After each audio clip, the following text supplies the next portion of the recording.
روز محشر عذر ہائے من پذیر، گر تمی بینی حسابم ناگزیر، گر تمی بینی حسابم ناگزیر، از نگاہ مصطفیٰ پنہائے بگیر۔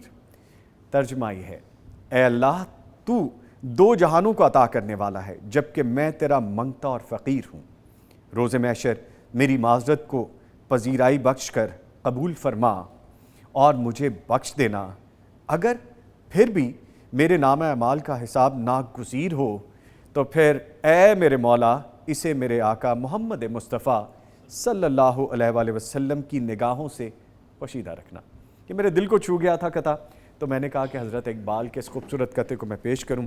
اپنے پروگرام کو لے کے آگے بڑھتے ہیں اور میں چلوں گا پہلے قاری حذیفہ ریاض کی جانب، بڑی خوبصورت تلاوت کرتے ہیں۔ ابھی پروگرام شروع ہونے سے پہلے جو یہ پڑھ رہے تھے تو دل کو بڑا سکون مل رہا تھا۔ تو قاری صاحب گزارش ہے تلاوت قرآن کریم سے آغاز کیجئے، پھر آگے بڑھتے ہیں۔ اعوذ باللہ من الشیطان الرجیم، بسم اللہ الرحمن الرحیم۔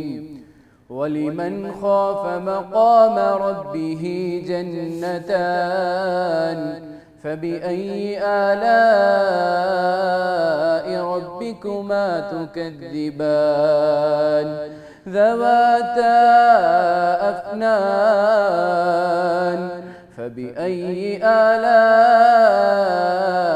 رَبِّكُمَا تُكَذِّبَانِ فِيهِمَا عَيْنَانِ تَجْرِيَانِ فَبِأَيِّ آلَاءِ رَبِّكُمَا تُكَذِّبَانِ فِيهِمَا مِن كُلِّ فَاكِهَةٍ زَوْجَانِ فَبِأَيِّ آلَاءِ رَبِّكُمَا تُكَذِّبَانِ متكئين على فرش بطائنها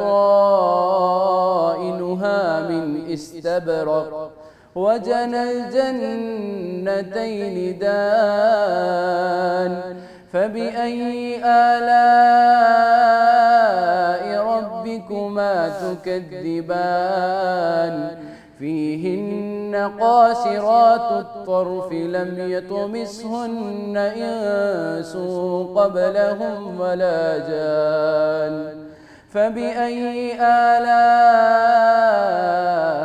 ربكما تكذبان كأنهن الياقوت والمرجان فبأي آلاء ربكما تكذبان هل جزاء الإحسان إلا الإحسان فبأي آلاء ربكما تكذبان بسم الله الرحمن الرحيم قل يا أيها الكافرون لا أعبد ما تعبدون ولا أنتم عابدون ما أعبد ولا أنا عابد ما عبدتم ولا أنتم عابدون ما أعبد لكم دينكم ولي دين صدق الله العظيم۔ ماشاءاللہ، سبحان اللہ قاری صاحب، ماشاءاللہ ماشاءاللہ۔ مجھے کہنا پڑے گا فَبِأَيِّ آلَاءِ رَبِّكُمَا تُكَذِّبَانِ، کیونکہ آپ نے دو مختلف انداز میں آج تلاوت کی ہے۔ یہ لہجے کیا ہیں اور انداز کیا ہیں، دونوں بتائیے۔ یہ ایک جو میں نے پہلے لہجہ پڑھا ہے یہ شیخ مہر المائکلی جو کہ حرم کے امام ہیں، ماشاءاللہ۔ اور دوسرا یہ میں نے شیخ مشاری الفاسی جو کہ معروف قاری ہیں، ان کے انداز کے اندر تلاوت. ماشاءاللہ. تو آج آپ کا دل چاہا کہ 2 مختلف انداز میں تلاوت کریں آپ؟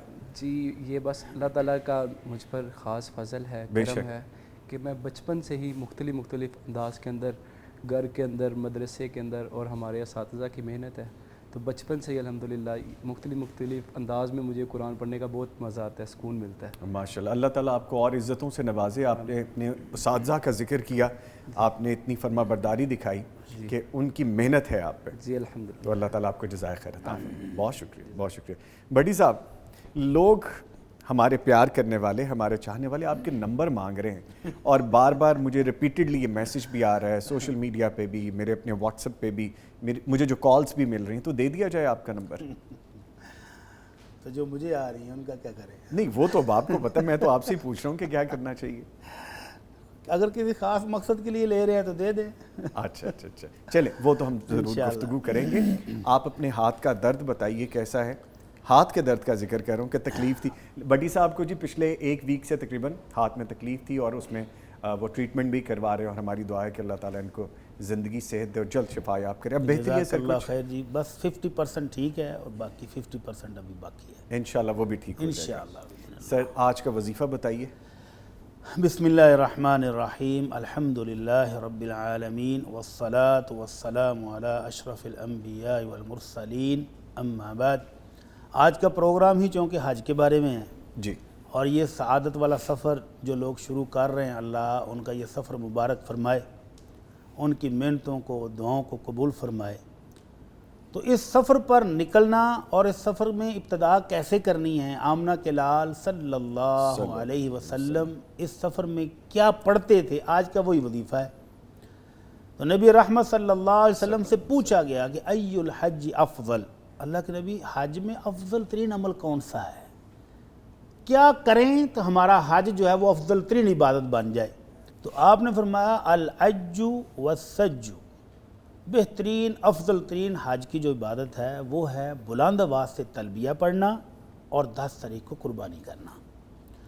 تو تلبیہ حاجی حضرات جیسے ہی نیت کر کے احرام باندھ کے چلیں گے تو یہ تلبیہ پڑھنا شروع کر دیں گے، اور پھر 10 تاریخ کو جمرے کو کنکریاں مارنے تک یہ تلبیہ جاری رہے گا.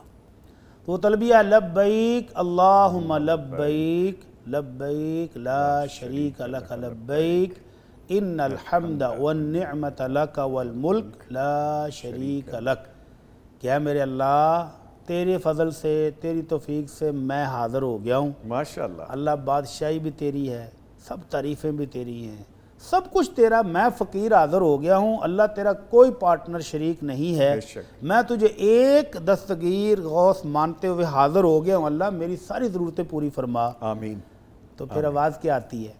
نبی رحمت صلی اللہ علیہ وسلم فرماتے ہیں یہ تلبیہ پڑھنے والا جب تلبیہ پڑھتا ہے تو مشرق سے لے کر مغرب تک جہاں تک درخت موجود ہیں، پتھر موجود ہیں، اینٹیں موجود ہیں، مشرق مغرب جہاں زمین ختم ہوتی ہے، جہاں سے شروع ہوتی ہے، وہاں تک ہر چیز اس کے تلبیہ کے ساتھ تلبیہ پڑھتی ہے. اور فرشتے اس کو کہتے ہیں مبارک ہو، کس بات کی؟ جنت کی مبارک. اللہ اکبر، سبحان اللہ. یہ جو گھر سے نکلا ہے یہ جنت کے سفر پر نکل پڑا ہے، اور اگر یہ سفر ناتمام رہ جائے، عمر پوری ہو جائے، رستے میں ہی اللہ کا بلاوا آ جائے تو بھی خوش بختی دیکھیں. آپ نے فرمایا من خرج حاجا فمات، جو شخص حج کے لیے گھر سے نکل پڑا ہے، رستے میں وفات پا گیا، کتب اللہ لہ اجر الحاج الی یوم القیامہ، قیامت تک فرشتے لکھتے رہیں گے کہ یہ حاجی صاحب ہے، سبحان اللہ، یہ حج کرنے کے لیے جا رہا ہے. سبحان اللہ. اور قیامت والے دن وہ اسی طرح تلبیہ پڑھتے ہوئے لبیک اللہم لبیک، وہ تلبیہ پڑھتے ہوئے اٹھے گا. سبحان اللہ. اور اگر کوئی عمرہ کرنے کے لیے گیا ہے تو اس کا بھی یہی ہے کہ قیامت تک فرشتوں کی ڈیوٹی لگ گئی ہے کہ لکھو اس کا اجر کہ یہ عمرہ کرنے کے لیے آیا ہوا تھا اور رستے میں وفات پا گیا ہے، اور قیامت والے دن اسی طرح تلبیہ پڑھتے ہوئے اٹھے گا. سبحان اللہ. اور اگر اللہ کی راہ میں جہاد کرنے کے لیے نکلا، جہاد کرنے سے پہلے وفات پا گیا تو اس کا بھی اجر تا قیامت لکھا جا رہے گا. تو یہ باسعادت سفر جو ہے یہ اب حاجی حضرات شروع کر چکے ہیں، تو وہ جب تلبیہ پڑھنا شروع کریں تو دل کی گہرائیوں سے پڑھیں بھی اور سمجھیں بھی کہ اپنے رب سے کیا کہہ رہے ہیں کہ اللہ تیرا فقیر آ رہا ہے، معاف فرما دے، اللہ تیرا فقیر آ رہا ہے، اپنی رحمتوں سے مالا مال فرما دے. اللہ اکبر. تو یہ تلبیہ حاجی حضرات اس نیت سے پڑھ رہے ہیں کہ ہم گھر پہنچ رہے ہیں، تو جو یہاں بیٹھے ہیں وہ بھی یہ کلمات پڑھ کے اپنے رب سے التجا کر سکتے ہیں کہ اللہ ہم بھی تیرے در کے فقیر ہیں، ہمیں بھی مالا مال فرما دے۔ آمین آمین۔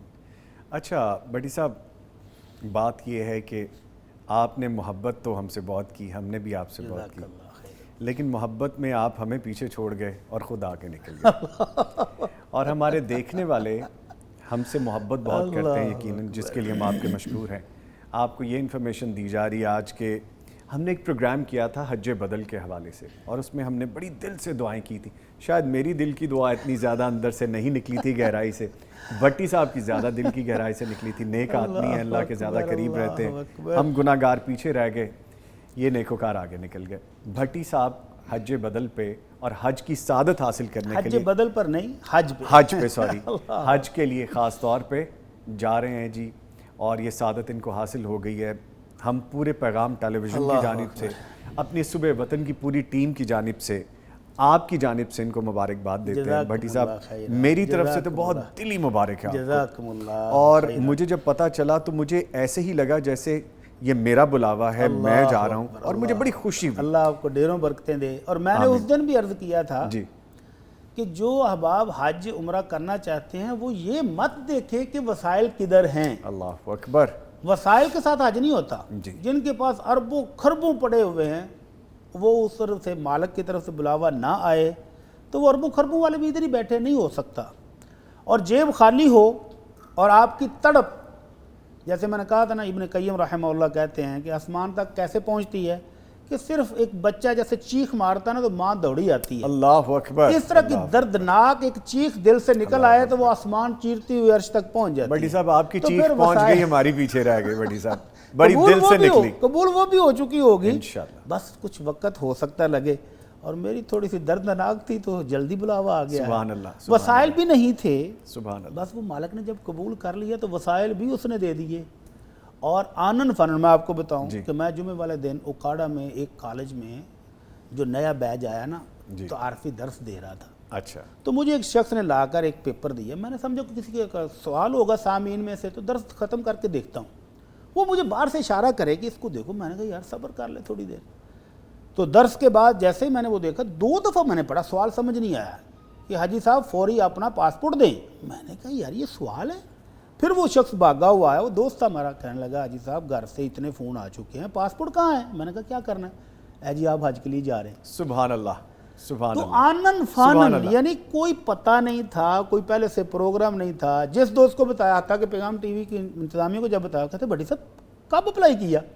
میں نے کہا جی اپلائی بھی ابھی کیا ہے اور رسپانس بھی ابھی آ گیا ہے۔ سبحان اللہ۔ تو جمعے کو شام کے ٹائم میں نے پاسپورٹ دیا، اور اگلے دن انہوں نے مجھے کہا جی آپ کا ویزا لگ گیا ہے، آپ تیاری کریں۔ سبحان اللہ۔ بس وہ بات ہے نا بھٹی صاحب، مالک کی طرف سے بلاوا آئے تو پھر وسائل اور اسباب وہ خود ہی دے دیتا ہے، سب پیدا ہو جاتے ہیں، سب سیٹل ہو جاتے ہیں۔ آنن فانن میں کہتا ہوں کہ چند منٹوں چند گھنٹوں کے مجھے تو اندر لگتا ہے ہر بھٹی چیز- صاحب یہ آنن فانن سے بھی کچھ اگلا کام ہو گیا۔ جب آپ نے مجھے بتایا تو میں تو آپ کی شکل دیکھتا رہ گیا کہ یہ کیا معاملہ ہوا۔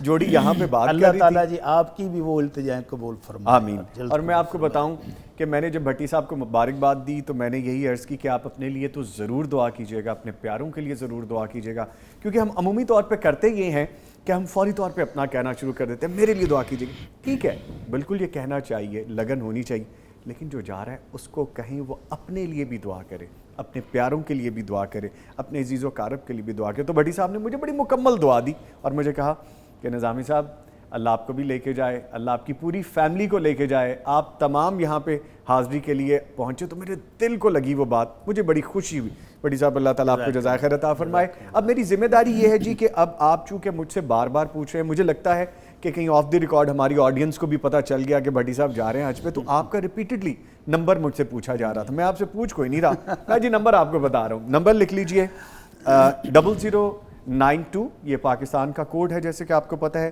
0321565200۔ آئی ریپیٹ 0092، یہ پاکستان کا کوڈ ہے، 0321565200۔ اس پہ صرف واٹس اپ اویلیبل ہے، کیونکہ کال کیونکہ اپنی ذمہ داریوں میں جو اپنی اسلامک جو اپنے فرائض ہیں ان میں ہوں گے اور بہت سارے معاملات ہوں گے، تو یہ نمبر آپ کے پاس موجود ہے۔ ٹیلی ویژن سکرین پہ بھی آپ یہ نمبر دیکھ سکتے ہیں، اور اس پہ آپ کانٹیکٹ کر سکتے ہیں واٹس ایپ پہ. بہت ساری چیزیں جو آپ رہنمائی کے طور پہ جاننا چاہتے ہیں آپ بھٹی صاحب سے رابطہ کر سکتے ہیں. ایک چیز اور ہے کہ بھٹی صاحب بہت سے لوگ آپ کے ساتھ جا رہے ہیں, میں تو ان سب کو بھی مبارکباد دوں گا. کہیں یہ خادم بھی اتنا سا کہیں پیچھے اپنا سامان پکڑ کے چل رہا ہوتا تو کیا ہی بات تھی. انشاءاللہ تعالیٰ اللہ آپ کی زبان بارک کرے. ہماری چیخ کی تڑپ تھوڑی شاید زیادہ بھی ہونا باقی ہے, ورنہ ہمیں بھی فوری طور پر بلاوا آتا انشاءاللہ تعالیٰ. اچھا, اکثر لوگ ہم کیا کرتے ہیں, ہمارے بہت سارے ایکسپیرینسز میں باتیں آئی ہیں کہ حجاج کرام جب جاتے ہیں تو بہت سی خامیاں رہ جاتی ہیں, کوتاہیاں رہ جاتی ہیں, غلطیاں ہو جاتی ہیں. اسی لیے اس دفعہ باقاعدہ ٹریننگ بھی دی گئی ہے کہ آپ اس کا سرٹیفکیٹ بھی لیں گے. اس کے ساتھ ساتھ آپ چونکہ وہاں پہ موجود ہوں گے تو رہنمائی آپ دے سکتے ہیں. کافی لوگ, مجھے تو بڑا اچھا لگ رہا ہے یہ بتاتے ہوئے, میری اپنی فیلنگز قابو میں نہیں ہے کہ کیا خوش بختی ہے کہ آپ جا رہے ہیں, کیا خوش بختی ہے ان لوگوں کی جو آپ کے ساتھ جا رہے ہیں. تو وہ رہنمائی, کوئی چیز پوچھنی ہو تو آپ ڈیفینیٹلی بھٹی صاحب سے رابطہ کر سکتے ہیں. اس کے ساتھ ساتھ جو سوال آپ کرنا چاہتے ہیں وہ اس واٹس ایپ نمبر پہ بھی بھیجے جا سکتے ہیں. جو سب سے اہم چیز ہے بھٹی صاحب, جو سب سے اہم ایک اور بات بھی ہے جو ہم گفتگو میں لائیں گے, ہماری وہ بہنیں, وہ مائیں, وہ بیٹیاں جب جاتی ہیں تو خاص طور پہ نقاب کے حوالے سے, عبائے کے حوالے سے, جو پردہ کرنا ہے اس کے حوالے سے بہت ساری چیزیں ہیں. تو میں آغاز یہاں سے کر لیتا ہوں. یہ فرمائیے گا کہ سب سے پہلے جو غلطیاں کوتاہیاں ہیں, ہم کون سی چند چیزوں کا خیال رکھیں کہ ہمارا حج بڑا خوبصورت طریقے سے ادا ہو جائے. پلیز. اس سے پہلے ایک ریکویسٹ میں بھی کرنا چاہتا ہوں. جی پلیز. ابھی آپ نے نمبر آن ایئر کر دیا جی. اس سے پہلے بھی کوئی کم سوالات نہیں آتے تھے. جی میں جانتا ہوں. اب تو ظاہر ہے کہ ایمرجنسی ضرورت بھی ہوگی. جی. تو ہمارے محبت کرنے والوں سے صرف ایک گزارش ہے کہ وہ سوال بھیجنے کے بعد, استفسار کرنے کے بعد تھوڑا سا صبر بھی کریں. یعنی کچھ سوالات کی ایک لمبی لائن ہوتی ہے جو آپ دینے میں بھی ٹائم لگتا ہے, اور پھر ضروری نہیں کہ میں ہر وقت واٹس ایپ پر ہی ہوں گا, لائیو بھی لوگ آپ چاروں طرف ہوتے ہیں. تو وہ بھائی صاحب ایک دفعہ سوال بھیج کے چند سیکنڈ کے بعد فوراً کوسچن مارک لگا کے بھیج دیتے ہیں کہ ابھی تک جواب کیوں نہیں آیا. تو ایک بندہ اپنے سارا ٹائم بھی لگائے تو بھی ان سب کو ایک ہی وقت میں ڈیل کرنا مشکل ہوتا ہے. تو تھوڑا سا حوصلہ رکھیں تو انشاءاللہ باقی ہو جائے. ٹھیک ہے. تو آپ نے سوال کیا کہ جو ہماری بہنیں, جو مائیں جو جا رہی ہیں, ان کا مسئلہ ہے نقاب کا, ان کا مسئلہ ہے چہرے کے پردے کا, ہاتھوں کے پردے کا, کہ وہ ہماری بہنیں جو سارا سال ادھر پاکستان میں رہتے ہوئے اپنے ہاتھوں پر گلوز رکھتی ہیں, پاؤں میں جرابیں ہیں, چہرے پر نقاب ہے. تو اب حج کے اندر اللہ کے نبی صلی اللہ علیہ وسلم کا ارشادی گرامی ہے کہ عورت نقاب نہیں کرے گی اور دستانے بھی نہیں پہنے گی. تو اب وہ کرے کیا؟ جی. غیر محرم چاروں طرف ہیں. تو حال کیا ہے؟ ام المومنین عائشہ رضی اللہ تعالی عنہا فرماتی ہیں کہ ہم جب حج پر جاتے تھے اور سامنے سے ارد گرد سے کوئی غیر محرم لوگ آ جاتے تو ہم اپنی چادروں کو کھینچ کے تو چہرے کے اوپر لے لیتے تھے. یعنی پلو لٹکا لیتے. بڑی چادر ہو, جی, جیسے یہ میں نے رومال لیا ہوا, اگر آپ اس کو بڑی چادر سمجھ لیں تو خواتین کے سر پر چادر ہو اور چہرہ اسی طرح ننگا ہو. لیکن جب سے ہی کوئی غیر محرم سامنے آ جائے یا آنے کی توقع ہے کہ ادھر سے کوئی آ رہا ہے تو وہ اپنے اسی چادر کو کھینچ کے لمبا کر لیں چہرے کے اوپر, یا اس سائڈ کو پکڑ کر تو ایسے کر لیں عارضی طور پر. اور یہ جو باقاعدہ برقعے کے ساتھ ایک چھوٹا سا دوپٹہ ملتا ہے نقاب کا, یا آج کل آسان طریقہ لوگوں نے لے لیا ہے کہ جی ماسک لگا لیں, تو یہ دونوں غلط ہیں. اللہ کے نبی صلی اللہ علیہ وسلم نے باقاعدہ منع کیا کہ لا تنتقب المرأة المحرمہ ولا تلبس القفازین, کہ محرمہ عورت جو حج کے لیے عمرے کے لیے جا رہی ہے وہ نقاب نہیں کرے گی. تو یہ نقاب کی دونوں صورتیں, برقعے کے ساتھ ہو یا الگ سے انہوں نے پہنا ہو جس میں صرف آنکھیں نظر آ رہی ہیں, تو یہ نہیں کرنا. اور چہرے کے اوپر ماسک بھی نہیں لگانا. تو چہرے کو ننگا رکھنا ہے جب تک غیر محرم موجود نہ ہو. مثلا آپ اپنے ہوٹل کمرے میں ہیں تو اوپن رکھیں. آپ حرم میں پہنچ گئے ہیں اور جہاں عورتوں کے لیے ایک جگہ مخصوص کی گئی ہے وہاں آپ کو ضرورت نہیں ہے چہرے کو ڈھانپنے کی. جب آپ باہر نکلے ہیں اور آپ کے سامنے غیر محرم ہیں تو بڑی چادر ساتھ ضرور لے کر جائیں اور اس کے ساتھ اس طرح آپ پردہ کر لیں, یا اوپر سے کھسکا کے, تو جہاں تک آپ کی نظر نیچے رستہ آپ کو نظر آ رہا ہے وہاں تک آپ کر لیں, چہرہ لوگوں کو نظر نہ آئے اور آپ چلے جائیں. تو یہ اس کا آسان ترین حل ہے.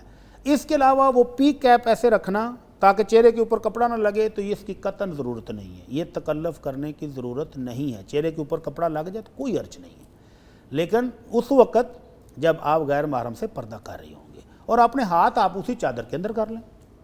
تو یہ آسان ترین طریقہ ہے. اس کے علاوہ جتنے بھی آپ کریں گے وہ سراسر تکلف ہے اور شریعت اس طرح کی مشقت نہیں دیتی. اچھا سمجھنے کے لیے فرمائیے گا کہ جس طرح حج کے لیے حکم یہ ہے کہ آپ نے نقاب نہیں کرنا, جی جیسے آپ فرما رہے ہیں کووڈ کی وجہ سے یہ پہلا سال ہے 2023 کے حج مکمل طور پہ آزاد ہو گیا, آزاد بالکل اسی طرح ہم حج کر سکتے ہیں نارمل طریقے سے جیسے پہلے کر رہے تھے, جس طرح پہلے کرتے تھے.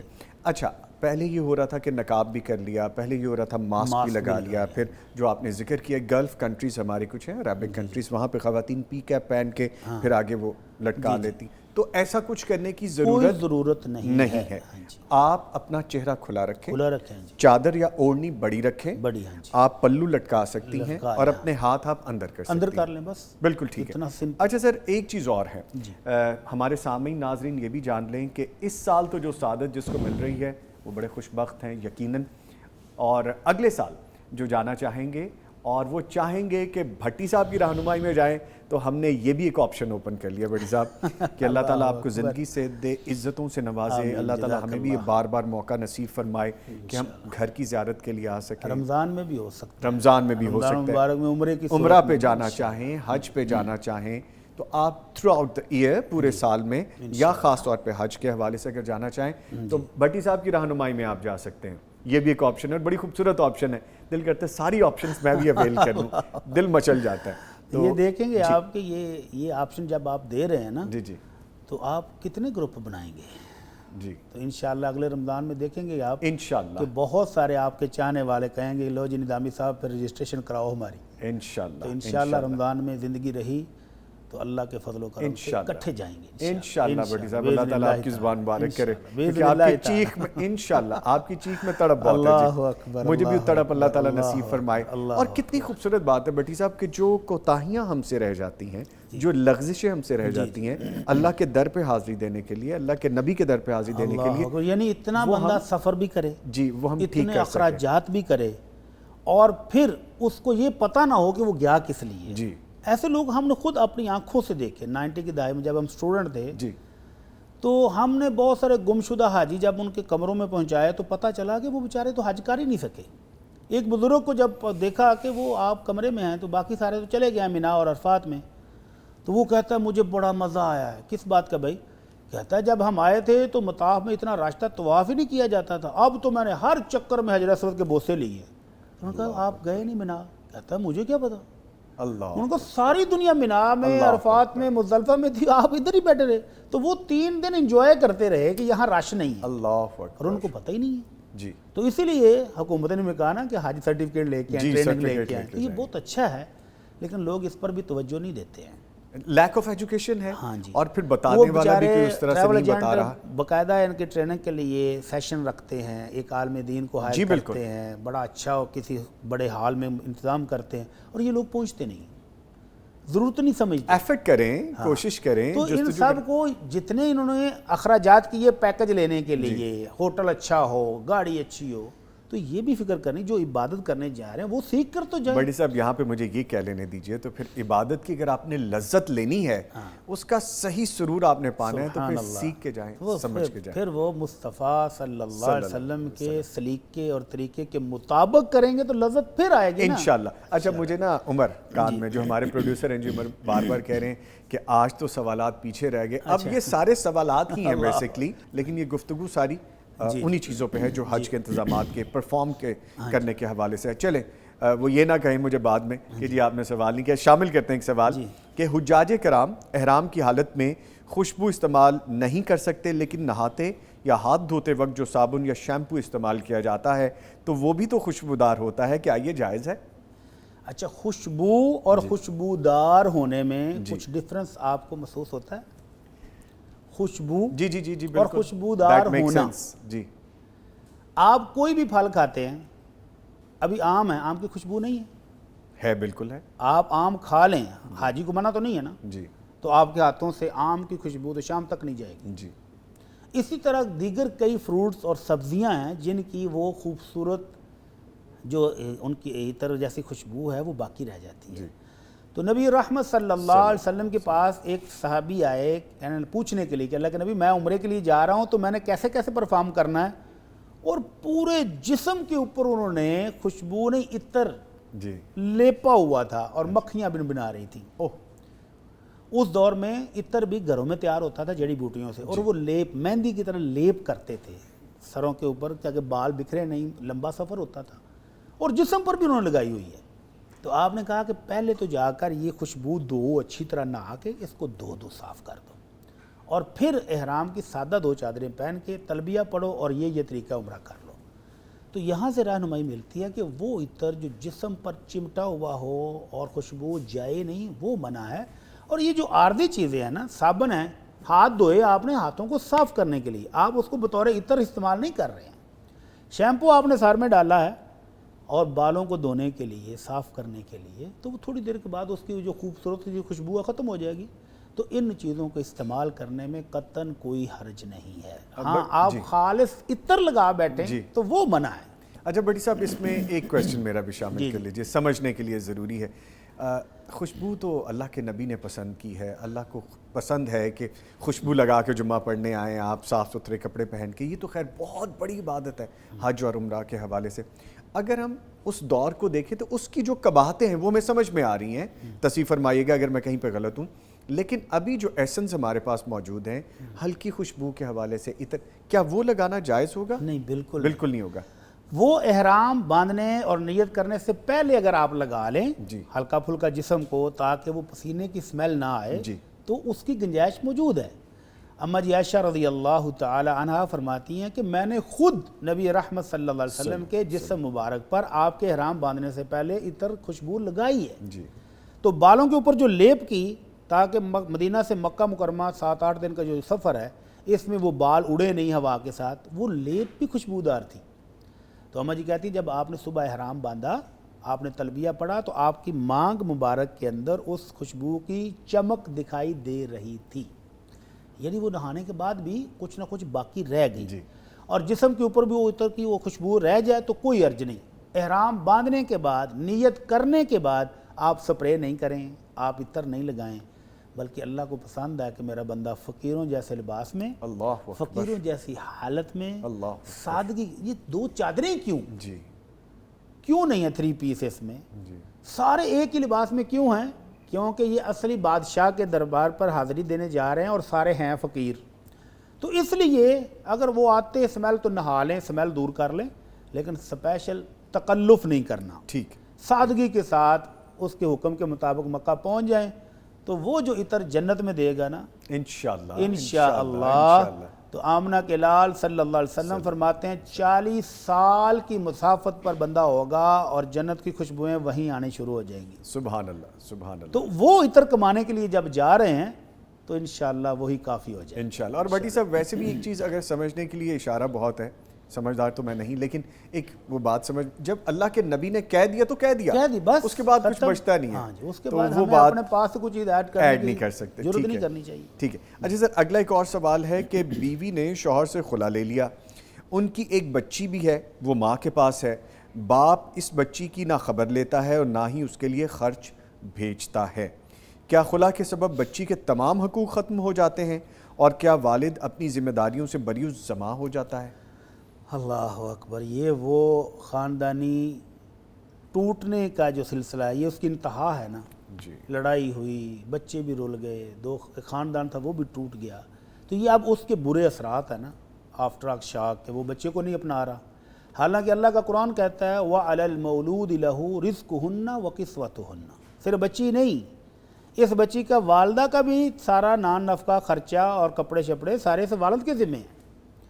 لیکن خلا لینے کی صورت میں عورت خود آفر کرتی ہے کہ جناب میں اپنا حق مہر واپس کرتی ہوں, آپ مجھے ذات کر دو. اب اگر اس موقع پر خامد یہ شرط لگا لے کہ یہ بچہ بھی تم ہی پالو گی, میں ذمہ دار نہیں ہوں, تو کیا وہ ایسی شرط لگا سکتا ہے؟ اخلاقاً تو یہ ہے کہ یہ شرط نہیں لگانی چاہیے. بہت سارے علماء نے کہا نہیں, اس کو یہ نہیں کہنا چاہیے, بچہ اس کا ہے, اس کا خرچہ دے. اگر ماں اس کو پالنے کی ذمہ داری لیتی ہے تو اس کی بھی اجرت دے, ماں نے جو محنت کر رہی ہے اس کی بھی دے. اور اگر لڑائی جھگڑے میں صلح صفائی یہاں پر آ کر جب ہوئی ہے, دونوں فریقین نے آ کر کانٹریکٹ اسی بات پر کیا ہے, بیوی کہتی ہے تم خلا دے دو, بچی بھی میں ساتھ لے جاؤں گی, میں ہی پالوں گی, تو پھر ٹھیک ہے, دونوں کے فریقین کی رضامندی سے ہوا ہے. یا خامد شرط لگا لیتا میں خلا دیتا تب ہوں، اجازت تب دوں گا کہ یہ بچہ تم ہی پالو گے، میرے پاس نہیں ہے وسائل، میرے پاس گنجائش نہیں، میں نہیں ان کو پال سکتا. چھوٹے بچے ماں کے ساتھ اٹیچ ہوتے ہیں. تو اگر وہ شرط لگا لے اور دونوں فریقین رضامندی کا اظہار کریں تو بھی جائز ہے. اور اگر وہ کوئی شرط نہیں لگائی اور باپ بلا وجہ ایسا کر رہا ہے تو پھر یہ زیادتی ہے، ظلم ہے، بچہ اس کا ہے اور اس کی پرورش پر آنے والے اخراجات بھی والد کو دینے چاہیے. ذمہ داری بنتی ہے وہ ادا کرنی چاہیے، انلیس اور انٹل لکھا پڑھا نہیں جا چکا، ایگریمنٹ نہیں ہو چکا. ٹھیک ہے بھٹی صاحب، سوال بھی بہت ہیں لیکن وہ انشاءاللہ اگلے پروگرام میں، اور وہ پروگرام غالباً ایسے ہی ہوگا جب آپ وہاں پہ موجود ہوں گے، اور چونکہ آپ کی فلائٹ بھی نزدیک ہے تو ہم آپ کو وہاں سے جوائن کروائیں گے، ہم وہاں گفتگو کریں. آپ کا پیچھا نہیں چھوڑنے والے، محبت کا ہم پورا حق ادا کریں گے انشاءاللہ. اور اپنے لیے دعا کیجیے گا، اپنے پیاروں کے لیے دعا کیجیے گا، پیغام ٹیلی ویژن کے لیے دعا کیجیے گا، ہماری پوری صوبہ وطن کے ٹیم کے لیے دعا کیجیے گا، اس عاجز کے لیے دعا کیجیے گا، ہمارے ملک کے عظیم کے لیے دعا کیجیے گا. جتنا میں کہوں وہ کم ہے. آپ سے پہلے بے شمار دوست صاحباب کہہ چکے ہیں، تو انشاءاللہ دعائیں کرنے کے لیے تو جا رہے ہیں، انشاءاللہ کریں گے ضرور. سبحان اللہ، سبحان. ٹھیک ہے سر، ایک دل میں وہ بھی ہے کہ کچھ عرصہ ملاقات نہیں ہو سکے گی آپ سے فزیکل طور پہ، لیکن فون پہ رابطہ رہے گا انشاءاللہ باذن اللہ تعالی انشاءاللہ. لیں جی، اللہ تعالیٰ آپ کو خیریت سے لے کے جائے اور خیریت سے لے کے آئے. لیں جی، معاملات کچھ اس طرح سے ہیں کہ دل تو نہیں چاہ رہے سیگمنٹ ختم ہو، لیکن آپ کو پتہ ہے وقت کی مجبوری ہے ہمارے پاس جو ہمیشہ آڑے آ جاتی ہے. تو میں اپنے معزز مہمانوں کا یہاں پہ بہت شکریہ ادا کروں گا. قاری حذیفہ ریاض، بہت خوبصورت ہے، انہیں تلاوت کی اور ان کا اپنا ایک مقام اور نام بھی ہے. سر آپ کے آنے کا بہت شکریہ. جزاک اللہ خیر. ان کے ساتھ موجود رہے مفتی مولانا محمد اجمل بھٹی صاحب. سر آپ کے بھی آنے کا بہت شکریہ، اور آپ خیر سے جائیے، خیر سے آئیے انشاءاللہ تعالی. لے جی، پروگرام ابھی جاری ہے، بہت سی باتیں ہیں جو اب ہم نیکسٹ سیگمنٹ میں کریں گے. ابھی ایک وقفہ لیتے ہیں، دوبارہ حاضر ہوں گے، ہمارے ساتھ رہیے.